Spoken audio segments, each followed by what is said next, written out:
2026金沙中國澳門國際10公里長跑賽賽道介紹：10公里長跑賽將於3月15日早上7點正起跑。賽事嘅起點設於西環湖廣場，參賽者喺起點起跑後，經西環湖景大馬路進入西環大橋，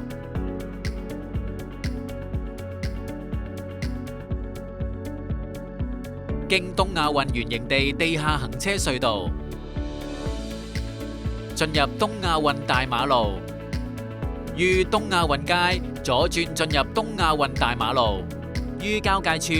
右轉進入東亞運大馬路近馬場方向，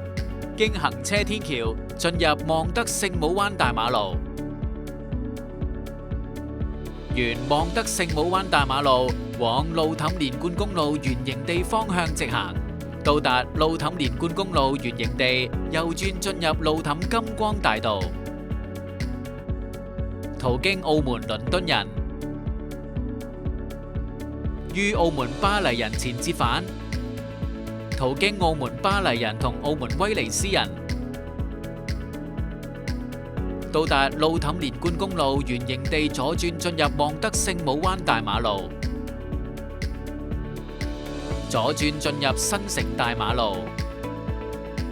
於大約500米處折返，左轉進入望德聖母灣大馬路，於奧林匹克游泳館圓形地右轉進入運動場道，右轉進入體育路，最後進入奧林匹克體育中心運動場內衝線，路程全長10公里，大家整裝待發，一齊參與今次盛事。